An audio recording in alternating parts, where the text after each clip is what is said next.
الله الرحمن الرحيم كتاب أنزلناه إليك مبارك ليدبروا آياته وليتذكر أولو الألباب صدق الله العظيم.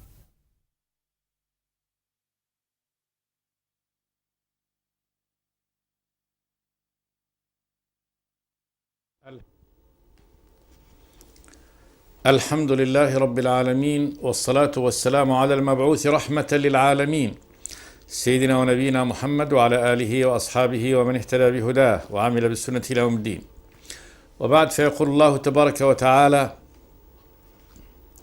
كذبت عاد فكيف كان عذابي ونذر إنا أرسلنا عليهم ريحا صرصرا في يوم نحس مستمر تنزع الناس كأنهم أعجاز نخل منقعر فكيف كان عذابي ونذر ولقد يسرنا القرآن للذكر فهل من مدكر كذبت ثمود بالنذر فقالوا أبشرا منا واحدا نتبعه إنا إذا لفي ضلال وسعر ألقي الذكر عليه من بيننا بل هو كذاب أشر سيعلمون غدا من الكذاب الأشر إنا مرسل الناقة فتنة لهم فارتقبهم واصطبر ونبئهم أن الماء قسمة بينهم كل شرب محتضر فنادوا صاحبهم فتعاطى فعقر فكيف كان عذابي ونذر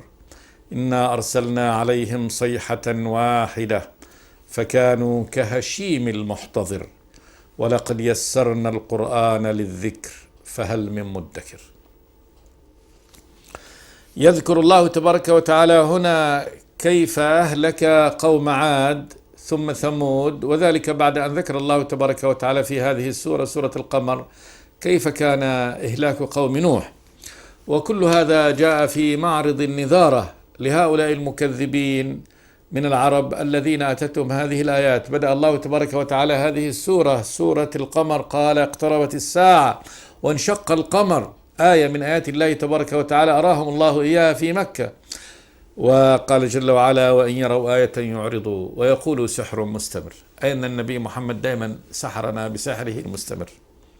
وكذبوا واتبعوا أهواءهم، قال جل وعلا: وكل أمر مستقر.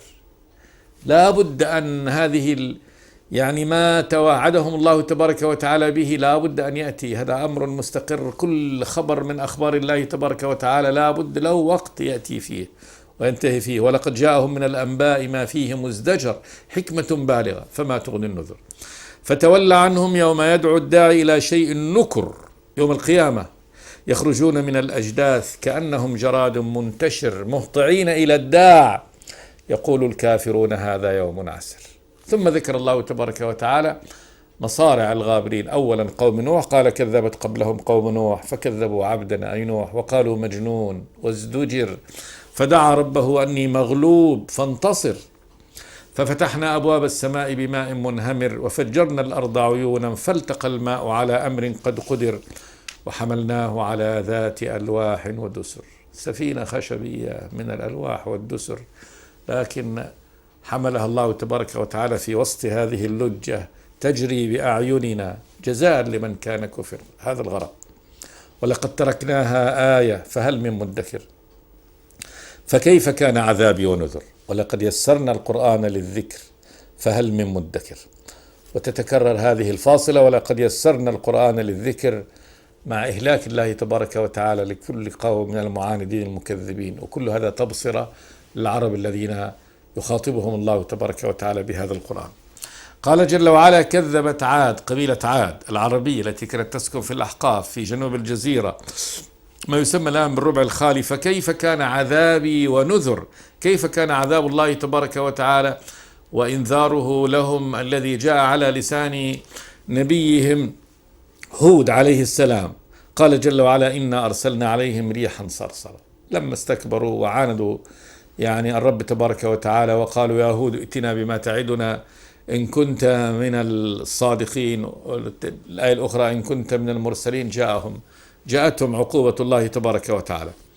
إنا أرسلنا عليهم ريحا صرصرا. صرصرا لها صوت، يعني عندما تمر تصرصر فتعطي صوت الريح في جريانها في يوم نحس مستمر. ويوم النحس هذا استمر عليهم 7 ليال و8 أيام حسوما. شؤم عليهم، لأنه كان في هذا اليوم يعني دمارهم وخراب ديارهم مستمر. تسفي هذه الريح عليهم 7 ليال كما قال الله تبارك وتعالى و8 أيام حسوما. تنزع الناس كأنهم أعجاز نخل منقعر. تنزعهم من أماكنهم، تنزع أرواحهم منهم وتجعلهم صرعى في الأرض كأنهم أعجاز نخل. عجز النخلة هو ساقها هذه، منقعر يعني خاوي. النخلة إذا سقط جذعها وماتت بعد مدة يتهاوى ما بداخلها وتصبح يعني مجوفة. منقعر يعني لا قعر له. فأصبحت الناس على هذا النحو كأنها جذوع النخل الخاوية الهشة الملقاة في الأرض. تنزع الناس كأنهم أعجاز نخل منقعر فكيف كان عذابي ونذر. سؤال يراد به تقرير أن عذاب الله قد كان شديد على هذه الأمة الباغية العاتية. عاد الذين تجبروا يوما في الأرض وقالوا من أشد منا قوة. فأما عاد كما قال جل وعلا فأما عاد فاستكبروا في الأرض وقالوا من أشد منا قوة. سؤال للتقرير أنه لا أحد فيما يرونه ممن حولهم أشد منهم قوة وكانوا بآياتنا يجحدون. فانظر كيف صنع الله تبارك وتعالى فيهم. تنزع الناس كأنهم أعجاز نخل منقعر فكيف كان عذابي ونذر. ثم قال جل وعلا بهذه الفاصلة ولقد يسرنا القرآن للذكر فهل من مدكر. في تيسير أكثر من هذا، يعني ذكر الله. انظر نذارة الله تبارك وتعالى العالمين وإطلاع الله تبارك وتعالى لهؤلاء المتأخرين عما مضى من حال الأولين وكيف عاقبهم الله تبارك وتعالى. أمر واضح بين. فالرسالة التي جاء بها الرسل ما دعوا إليه، ماذا كان من أمرهم، كل هذا يسره الله تبارك وتعالى في القرآن. يسر الله تبارك وتعالى أمر هذه النذارة وبينها أتم البيان لكل ذي عقل ولكل ذي سمع. من يسمع ويعقل يفهم عن الله تبارك وتعالى. لكن هؤلاء الذين يخاطبون في عماي. فكيف كان عذابي ونذر ولقد يسرنا القرآن للذكر فهل من مدكر. دعوة من الله تبارك وتعالى لعباده لأن يتذكروا وأن يرجعوا يعني إلى ربهم سبحانه وتعالى. هذه صورة، هذه صفحة من صفحات هذا الكتاب، كتاب تاريخ النبوات. ثم قال جل وعلا كذب ثمود بالنذر. كذلك قبيلة ثمود قبيلة عربية كانت في الشمال في حجر ثمود. كذبوا بالنذر ما أنذرهم به رسولهم من عقوبة الله تبارك وتعالى، ولكنهم كذبوا بكل ذلك. كل ما خوفهم منه نبيهم من أثر معصية الله تبارك وتعالى كلها كذبوا، يعني أنهم ردوا هذا وقالوا أن هذا كذب. كذب ثمود بالنذر فقالوا من تكذيبهم أبشرا منا واحدا نتبعه إنا إذا لفي ضلال وسعر. قالوا هذا مستعجبين، يقولون هذا السؤال للاستغراب والاستعجاب والاستبعاد. أبشرا منا واحد وهو صالح، واحد منا نتبعه، كل القبيلة وكل الأمة تتبع رجلا واحدا يختاره الله هو وحده ونتبعه. أبشرا منا واحدا نتبعه إنا إذا لفي ضلال وسعر، يعني لو اتبعناه. فانظر كيف طمست أبصارهم وعميت قلوبهم وجعلوا اتباع الرسول فيما دعاهم به إلى الله تبارك وتعالى ضلال. قالوا أن نكون ضالين، وسعر من السعير من العذاب، يعني أننا نعذب أنفسنا ونضل لو أننا اتبعنا صالح فقط. هذا رجل واحد وهو كذا يأمرنا وننساق وراءه. أبشرا منا واحدا نتبعه إنا إذا لفي ضلال وسعر. ألقي الذكر عليه من بيننا، يعني ما في كل هذه الأمة أن يختار الله تبارك وتعالى إلا هو، ولما؟ فاستكثروا أن يختار الله تبارك وتعالى منهم رجل يعني ينزل عليه تبارك وتعالى وحيه ويؤيده بالمعجزات ويرسله إليهم ليدعوهم إلى الله تبارك وتعالى. استكثروا هذا الأمر وردوا اختيار الله تبارك وتعالى، ورأوا أن هذا يعني ينافي يعني الحكمة والمعقولية، أن هذا خارج العقل. يقولون أو ألقي الذكر عليه من بيننا بل هو كذاب أشر. هذا حكمهم على رسولهم الصادق الأمين. قالوا بل إضراب لكل ما سبق، هو يعني صالح كذاب أشر، عميت قلوبهم.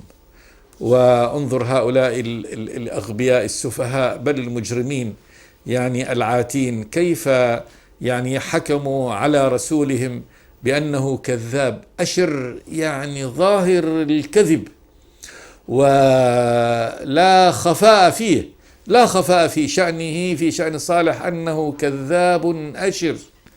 قال جل وعلا يعني تعقيبا على كلام هذا في اتهامهم رسولهم بأنه كذاب، قال سيعلمون غدا من الكذاب الأشر.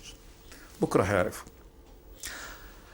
غدا في المستقبل عندما ينزل الله تبارك وتعالى بهم عقوبته، وسيعلمون من الكذاب الأشر، هم أم صالح عليه السلام، والحال أنهم هم الكذابون، يعني الذي يعني ظاهر كذبهم وواضح لكل ذي عين، وليس صالح رسول الله.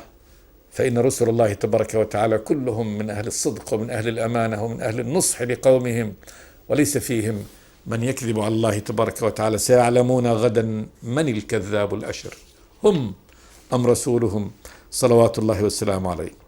ثم قال جل وعلا إنا مرسل الناقة فتنة لهم فارتقبهم واصطبر. طلب هؤلاء المجرمين من رسولهم أن يأتيهم بآية، والآية هم الذين يقترحونها، وقالوا لن نؤمن لك حتى تأتي لنا بآية. شنو الآية؟ ما الذي يريدون؟ يريد أن تخرج لهم ناقة من الجبل وتكون عشراء في بطنها كذلك بيد، وتخرج لهم الناقة من هذه، وأخذ عليهم العهد أنهم إن جاءتهم هذه الناقة يؤمنوا في اليد. وأخرج الله تبارك وتعالى لهم الناقة كما اقترحوا من الصخر وأمامهم، فكانت يعني كما قال جل وعلا وآتينا ثمود الناقة مبصرة فظلموا بها. فثمود جاءتهم الآية مبصرة، يعني أنها لا خفاء فيها، ما تخفى اليد، فقد رأوها بعينهم كيف يشق الصخر وتخرج ناقة لهم أمامهم كما اقترحوها، ولكنهم ظلموا بها وجحدوا هذا. هذه الناقة أخبر الله تبارك وتعالى أنها مرسلها لهم فتنة لهم اختبار لهم، يعني أنهم إن كذبوا بعد هذا أن يهلكهم الله تبارك وتعالى. وكذلك الله تبارك وتعالى جعلها اختبار، أنهم اختبرهم بصورة من صور المعاملة لهذه الناقة. فارتقبهم واصطبر، ارتقبهم على هذا ديت واصطبر عليهم، لا تتعجل بالعذاب، فإن العذاب يأتيهم إذا أنكروا وجاحدوا في الوقت الذي يختاره الله تبارك وتعالى. ونبئهم أن الماء قسمة بينهم كل شرب محتضر. نبئهم أخبرهم، نبأ هو الخبر العظيم، أن الماء ماؤهم، وكان عندهم بئر يستقون فيها، البئر العذب الذي يستقون فيها بئر عظيمة، قال له الماء ماء البئر هذه قسمة بينهم كل شرب محتضر، يوم للناقة ويوم لهم يستقون منه. وكل شرب محتضر يعني كل لا يحضر البئر إلا يوم شربه. فإذا جاءت الناقة في يوم يعني حضورها للشرب يعني تحضر غابوا عن السقيا، وإذا غابت حضروا. فإذا غابت الناقة في يوم الذي لا تأتي فيه حضروا هم ديت، ولا يشربون من البئر في يوم واحد، وإنما يكون يوم للناقة كما قال لهم جاء مفصلا في الآية الأخرى لها شرب ولكم شرب يوم معلوم ولا تمسوها بسوء. فيأخذكم عذاب أليم. فأخبرهم بأنها لها يوم ولكم يوم. وقال كذلك إن غابت حضروا للشرب، وإن حضرت جاءوا، لكن ليس لاستقاء الماء وإنما لحلبها. فيكون هذا أيضا يعني تفضل من الله تبارك وتعالى وإكرام لهم، آية وفي هذه المنفعة العظيمة لهم في أنهم يحلبونها كذلك، يحلبونها في يوم ورودها الماء، في يوم ورودها الماء يأتون لحلبها، وفي يوم ذهابها لترعى كما قال لهم رسولهم فذروها تأكل، قال يا قوم هذه ناقة الله لكم آية، فذروها تأكل في أرض الله ما حتى كلفكم بطعامها ولا تمسوها بسوء فيأخذكم عذاب عظيم. فإذا غابت الناقة في هذا اليوم الذي تذهب فيه لترعى يأتون البئر ليستقوا، وإذا حضرت يأتون كذلك ليحلبوه. ونبئهم أن الماء قسمة بينهم كل شرب محتضر. قال جل وعلا فنادوا صاحبهم فتعاطى فعقر. يعني كذلك هم لم يصبروا كذلك ولم يتركوا هذه الناقة، بل إنها آية من آيات الله تبارك وتعالى، أولا مبصرة ثم آية نافعة لهم، فإنهم يعني يشربون من لبنها وهي بينهم هذه ناقة الله. ومع هذا من العناد أنهم يعني بلغت بهم العناد والفجور وقسوة القلب وظلم النفس إنهم يعتدوا على هذه الناقة ويقول لهم هذه ناقة الله منسوبة إلى الله تبارك وتعالى فلا تمسوها بسوء. فناقها أولا منسوبة إلى الله تبارك وتعالى، هم الذين اقترحوها وخرجت لهم آية من آيات الله تبارك وتعالى نافع لهم بهذا النفع العظيم، وهو كذلك نفع دنيوي في أنهم يحلبونها وينتفعون من لبنها. لكن كل هذا مع ظلمة النفس ما أرادوها، فقط عناد لله تبارك وتعالى وعناد لرسوله وتكذيب له. كما أقسم سبحانه وتعالى عن ظلمة النفس فقال ونفس وما سواها فألهمها فجورها وتقواها قد أفلح من زكاها وقد خاب من دساها. كذبت ثمود بطغواها، طغوى النفس، إذ انبعث أشقاها فقال لهم رسول الله ناقة الله وسقياها، يعني حذرهم.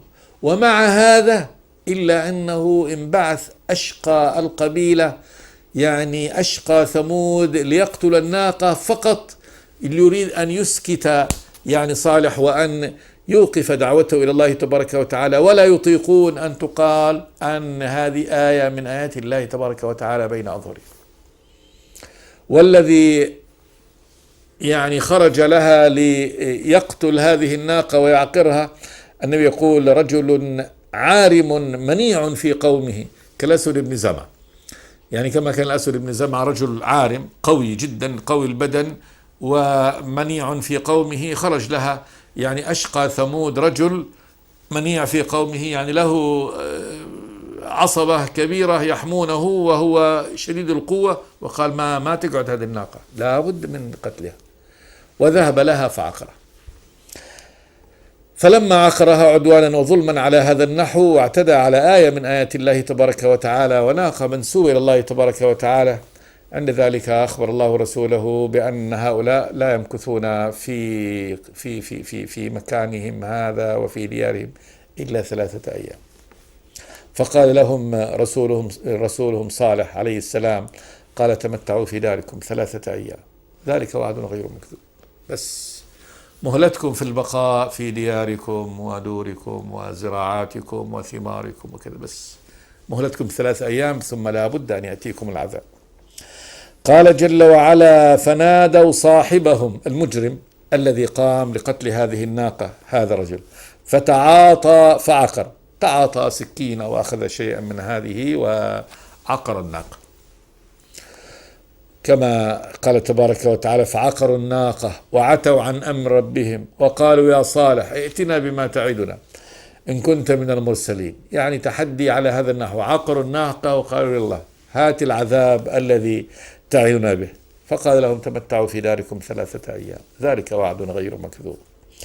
فنادوا صاحبهم فتعاطى فعقر. قال جل وعلا فكيف كان عذابي ونذر، كيف رد الله تبارك وتعالى على تحديهم هذا، وكيف كان عذاب الله تبارك وتعالى وإنذاره لهم. لا شك أنه كان شديدا والله. قال جل وعلا إنا أرسلنا عليهم صيحة واحدة فكانوا كهشيم المحتضر. انظر شدة العقوبة وفجاءتها بعد هذا. أمهلهم الله 3 أيام، وقال جل وعلا إنا أرسلنا عليهم صيحة واحدة، صرخة ملك واحدة، ما هي 2 وإنما واحدة، صرخ فيهم ملك من ملائكة الله تبارك وتعالى مرة واحدة فكانوا كهشيم المحتضر. الهشيم هو العشب إذا المحتضر، يعني الذي يحضر ويوضع في الحظيرة مدة سنة، يعني يخزن. فإن العشب إذا خزن الأول بعد ما يقص من الأرض يكون فيه يبوسة وتماسك، ثم إذا بقي سنة فإنه بعد ذلك يتساقط ويتهرى ويصبح خلاص يهشم تكسر. شبه الله تبارك وتعالى يعني أجسادهم بعد أن صرخ فيهم يعني وصاح فيهم الملك هذه الصيحة أنهم أصبحوا على هذا النحو، أصبحوا كالهشيم، يعني كالعشب الذي تهشم من طول مكثه في حظيرته، فكانوا كهشيم المحتضر. ثم قال جل وعلا ولقد يسرنا القرآن للذكر فهل من مدكر. يسر الله تبارك وتعالى القرآن بهذه اللغة العربية السهلة الواضحة وبهذا البيان وبهذا فهل من مدكر. هل هناك من يتذكر ويدكر تصيبه هذه الذكرى في قلب؟ لفي ذلك لذكرى لمن كان له قلب أو ألقى السمع وهو شهيد. ثم ذكر الله تبارك وتعالى أيضا أمة من الأمة التي أهلكها الله تبارك وتعالى بعد هؤلاء، فقال كذبت قوم لوط بالنذر. قوم لوط وهم الذين كانوا يسكنون في وادي الأردن، قرى عامرة في أرض زراعية، وأهلها ما أهلها في عزهم وتمكنهم، ولكنهم كانوا قوم سوء فاسقين، انتشرت فيهم فاحشة لم تكن في الأمم التي سبقتهم، وهي إتيان يعني الذكران من العالمين. كذبت قوم لوط بالنذر، نذر الله تبارك وتعالى السابقة، يعني كلام تحذير رسولهم لهم وما يعني سبقهم من يعني هلاك الأمم السابقة وإخبارهم الله تبارك وتعالى بهذا كل هذا كذبوا.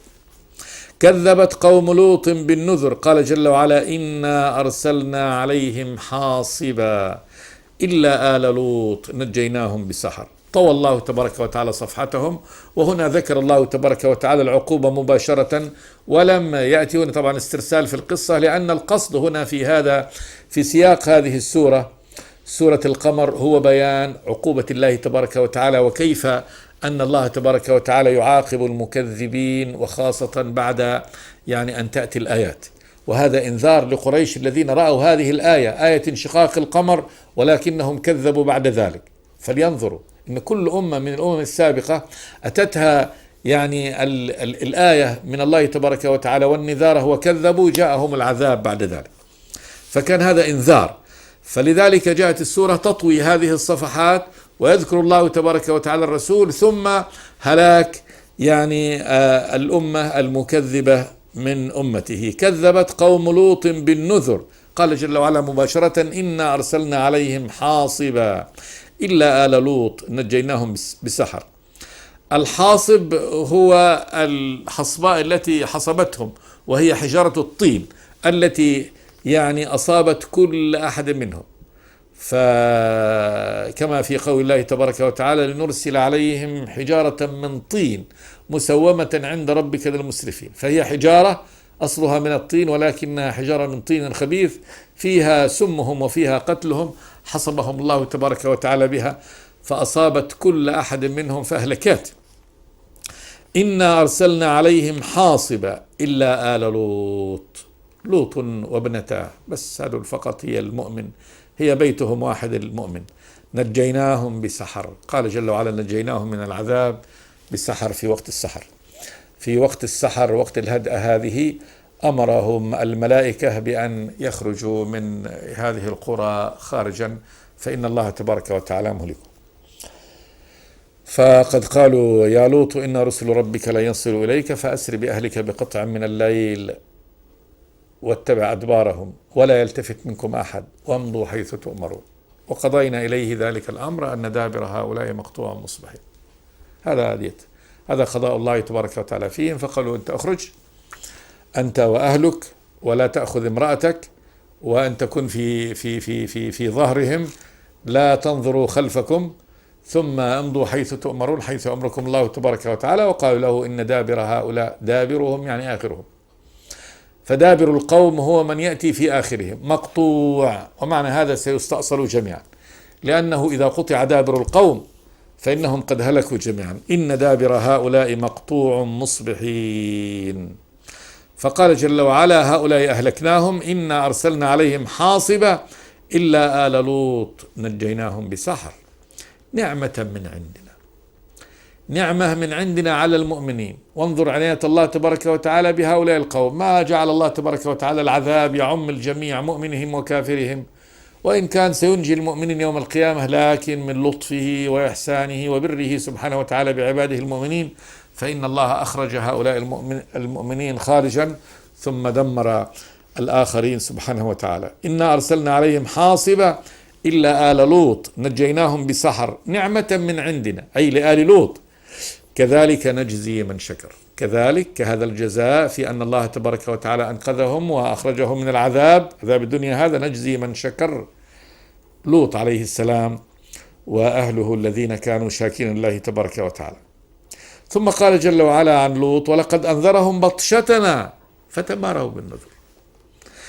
أنذر لوط قومه بطشتنا. البطشة هو إنزال القوة، يعني قوة الله تبارك وتعالى وإنزاله يعني عقوبته بالقوم الظالمين. فتماروا بالنذر، تماروا شكوا بالنذر يعني بنذر الله تبارك وتعالى، يعني أن لوط لم يقصر معهم بل أخبرهم بأن الله تبارك وتعالى إذا لم يؤمنوا به ينزل عقوبتهم. وانظروا مصارع الغابرين، لكنهم شكوا في كل هذا.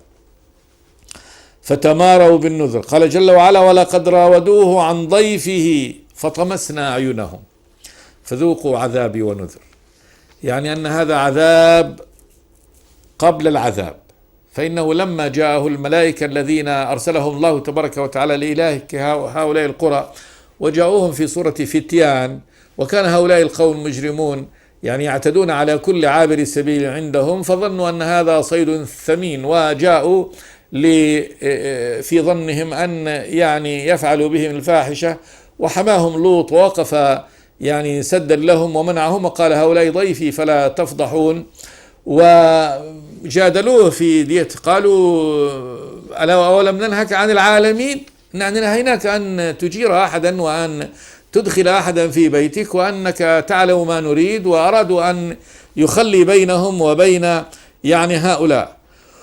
ولقد راودوه عن ضيفه، راودوه يعني أنهم جادلوه وناقشوه وأحبوا أن يعني يفسح له المجال ليعتدوا عليهم عن ضيفه ضيوفه وهم ملائكة الله تبارك وتعالى. قال جل وعلا فطمسنا أعينهم، طمسنا أعينهم ضربهم الله تبارك وتعالى بالعمى. كل الذين جاءوا يركضون يعني حول بيت لوط عليه السلام يريدون هذه الفاحشة ضربهم الله تبارك وتعالى بالعمى.